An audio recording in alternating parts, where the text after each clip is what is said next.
Hi விமலாத். சொல்லுங்க. இன்னைக்கு internship போனீங்களே, என்ன கற்றுக்கிட்டீங்க நீங்கள்? ஃபஸ்ட்டு இன்டர்ன்ஷிப்னா நீங்கள் சொல்லிடுங்க, அதுக்கப்புறம் அதை நான் கற்றுக்கிறத சொல்கிறேன்.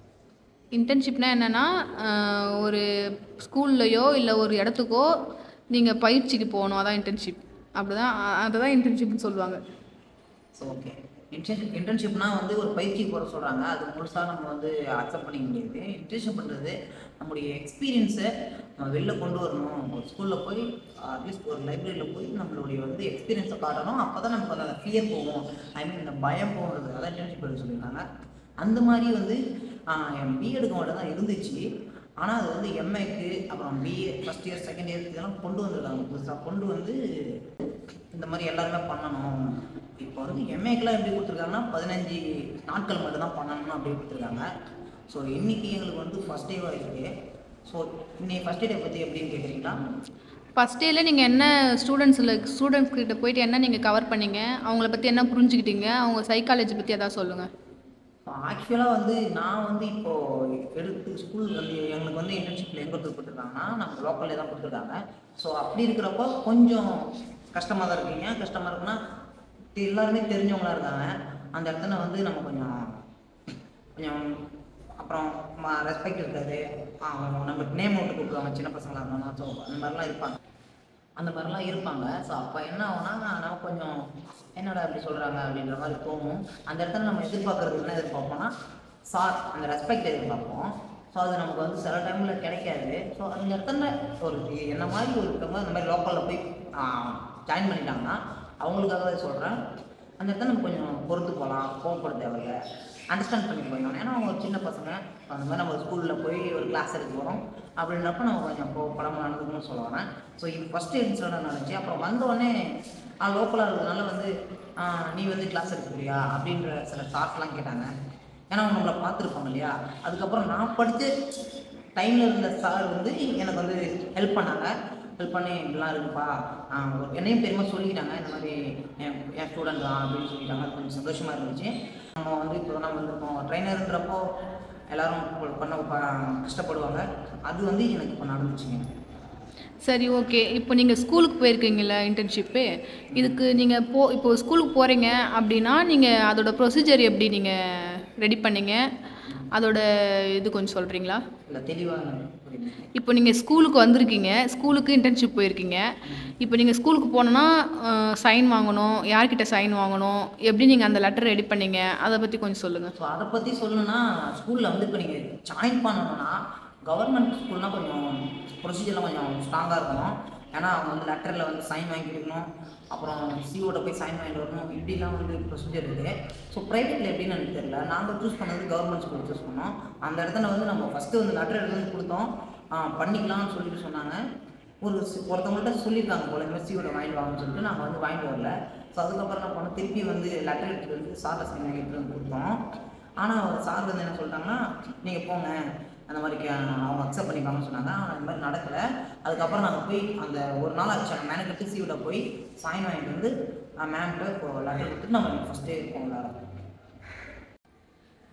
சரி, இப்போ நீங்கள் வந்து ஒரு கவர்மெண்ட் காலேஜில் படிக்கிறீங்க.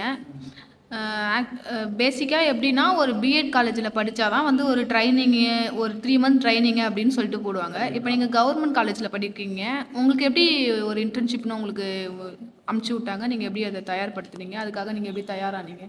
ஸோ அதை தான் சொன்னோம் இல்லையா, இது வந்து புதுசாக கொண்டு வந்த ரூலாக இருக்குது. இது முன்னாடி இருந்துச்சுன்னு கேட்டிங்கன்னா இல்லை. ஏன்னா அது எனக்கு எப்படி தெரியும்னு கேட்குறீங்கன்னா, இந்த ஸ்கூலில் வந்து கேட்குற விதத்துலேயே நான் கண்டுபிடிச்சிட்டேன். ஆனால் எத்தனை வாட்டி வந்து எம்ஏ பண்ணுறேன் பிஜி பண்ணுறேன்னு சொன்னாலும் அவங்க வந்து இல்லை நீங்கள் பிஎட் பண்ணுறீங்களா தொடர்ந்து கேட்குறாங்க. நான் அதிலே தெரிஞ்சுக்கிட்டேன். ஸோ இது வந்து புதுசாக கொண்டு வந்திருக்க ரூலாக இருக்கும் போல். ஸோ அதுதாங்க இப்படி சொல்லணும். நீங்கள் இதுக்காக உங்கள் காலேஜில் ஒரு எத்தனை மந்த்தாக உங்களுக்கு ரெடி பண்ணியிருப்பாங்க இதுக்கு நீங்கள் இன்டர்ன்ஷிப் போகணும் அப்படின்னு சொல்லிட்டு? இல்லை எங்களுக்கு முன்னாடி சொல்லிட்டாங்க இந்த மாதிரி போகணும் அப்படின்னு சொன்னதுக்கப்புறம் நான் வந்து சர்டிஃபிகேட் வாங்கிக்கலாம், ஆல் இண்டியா ரேடியோக்கு போகலாம் அப்படின்னு சொன்னாங்க. அதுக்கப்புறம் சர்டிஃபிகேட் கிடைக்கும், 1 டே முடிச்சுக்கலாம், வாங்கிக்கலாம் 15 டேஸில் அப்படி சொன்னாங்க. ஸோ அதுக்கப்புறம் வந்து அது கொஞ்சம் ரொம்ப டஃப்பாக இருந்துச்சு. எப்படின்னா அங்கே வந்து பர்மிஷன் சீக்கிரமாக கொடுக்கல.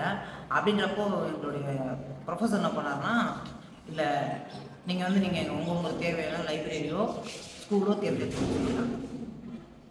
அதனால் நாங்கள் வந்து ஸ்கூலில் சேர்த்துருக்கோம். சரி, இப்போது நீங்கள் வந்து ஸ்கூலுக்கு போயிருக்கீங்க, இன்டர்ன்ஷிப் ஸ்கூலுக்கு போயிருக்கீங்க. சரி, இப்போது நீங்கள் கவர்மெண்ட் ஸ்கூலுக்கு ஒரு இன்டர்ன்ஷிப்புக்காக நீங்கள் வந்திருக்கீங்க. ஃபர்ஸ்ட் டே உங்களோட எக்ஸ்பீரியன்ஸ் என்ன? நீங்கள் போயிட்டு என்ன பண்ணீங்க? முதல்ல யாரை போய் பார்த்தீங்க? அதை பற்றி கொஞ்சம் சொல்லுங்கள். ஆக்சுவலாக நான் என்ன சொல்கிறேன்னா, நம்ம படித்தது ஃபுல்லாக கவர்மெண்ட் ஸ்கூல் தான். அப்படின்றப்போ நமக்கு அதில் வந்து எக்ஸ்பீரியன்ஸ் இருக்கும். ஸோ அதனால் கொஞ்சம் எனக்கு ஈஸியாக இருந்துச்சு. பேசிக்காக எங்கே போய் பார்க்கணும், ஸ்கூலுக்கு போனால் மேக்ஸிமம் ஹெச்எம் தான் போய் பார்க்கணும். தலைமை ஆசிரியரை பார்த்தா தான் நமக்கு எந்த ரெஸ்பான்ஸாலும் கிடைக்கும். கொஞ்சம் கிளாஸ் கொஞ்சம் எனக்கு போகிறதா தான் போகுது, பெருசாக ஒன்றும் பண்ணல. ஸோ ஒன் டே நாங்கள் வேஸ்ட் பண்ணியிருக்கோம்னு தான் சொல்லலாம். ஃபைல் எடுக்க விட்டாங்க. ஸோ அந்த ஃபைல் எடுக்க விட்டதுன்னா அது பெரிய விஷயம் தான். ஏன்னா மார்க்ஷீட்லாம் இன்றைக்கி ஸ்கூல் டே அட்மிஷன் போட்டிருந்தாங்க இல்லையா, அதில் கொஞ்சம் கரெக்ஷன்லாம் இருந்துச்சு. அதெல்லாம் சரி பார்த்துட்டு கொஞ்சம் ஒரு எக்ஸ்பீரியன்ஸ் கற்றுக்கிட்டோம். அதை எப்படி ஃபைல் எடுக்கணும், என்னென்னலாம் வைக்கணும். இன்னொரு விஷயம் சொல்லணும்னு நினச்சேன். இங்கே நிறைய பேர் வந்து டிசி வாங்கிட்டு போகிறதுக்கு அவங்களுக்கு வந்து லெட்ரு எப்படி எழுதுன்னே தெரியல. ஒரு 10th முடிச்சுட்டாங்க. ஸோ அவங்களுக்கு லெட்ரு எப்படி எழுதுன்னே தெரியல. எல்லாருக்கும் இந்த பயம் இருக்குது. ஸோ அதை வந்து சரி பண்ணணும்னா நீங்கள் வந்து நிறைய லெட்ரு எழுத சார் வந்து அவங்களுக்கு வந்து அவங்களுக்கு டெஸ்ட் வச்சுருக்கணும். லெட்ரு எப்படி எழுதுது அந்த மாதிரி டெஸ்ட் அதிகமாக வச்சுட்டே இருக்கணும். ஒரே விதமாக லீவ் லெட்ரு, கடிதம் அப்படின்னு மட்டும் இல்லாமல் நம்ம எப்படி எப்படிலாம் ஈஸியாக எழுதலாம் எல்லாத்துக்குமே ஒரு ஐடியா சொல்லி கொடுக்கணும். ஸோ அதையும் இந்த இடத்துல சொல்லிக்கிறேன். சரி, ஓகே. நீங்கள் ஆக்சுவலாக இப்போ போயிட்டு ஸ்டூடெண்ட்ஸ் கிட்ட போய் கேட்கல, பார்க்கல, ஸ்டூடெண்ட்ஸை பார்க்கல. எங்கெங்கே போனோம், ஃபைல் எடுக்கிறதுக்கு நேரம் கரெக்டாக இருந்துச்சு.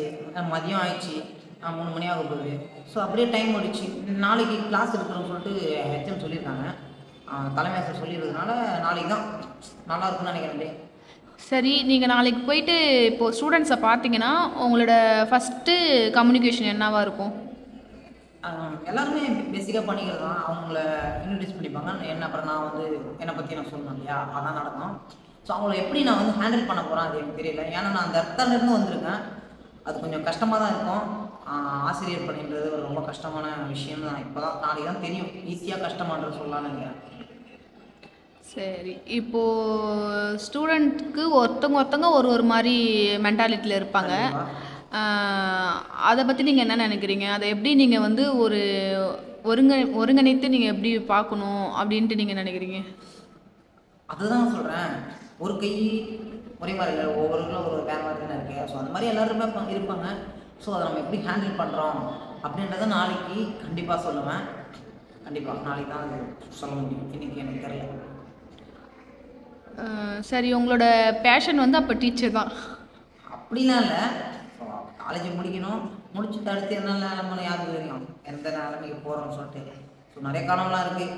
பார்ப்போம் எந்த ஃபீல்டு போகணும் யாருக்கும் தெரியல. சரி, இப்போ நீங்கள் ஒரு கவர்மெண்ட் ஸ்கூலுக்கு போயிருக்கீங்க இல்லையா, அந்த ஸ்கூலில் நீங்கள் வந்து லெட்ரு எழுத சொல்லித்தரல அப்படின்னு சொல்லியிருக்கீங்க. இது நீங்கள் எந்த இன்சிடெண்ட்டை வச்சு சொல்கிறீங்க? ஆமாங்க, நம்ம வந்து ஃபைனல் இயர் இருந்தோம் ஆக்சுவலாக. அப்போ வந்து என்ன பண்ணோம்னா ஒரு 10th முடித்த பசங்க அவங்க லெட்டரை எழுத தெரியல. ஸோ ஒருத்தவங்களுக்கு தெரிஞ்சதான் பரவாயில்ல, ஒரு 5-10 பேர்கிட்ட வரலாங்க. ஸோ அதை பார்த்து காப்பி பண்ணிக்கிங்க டீச் வாங்குறதுக்கு நம்ம சொல்லியிருந்தோம். ஸோ அப்போ அதுலேயே நம்ம தெரிஞ்சுக்க வேண்டிய விஷயம் தானே.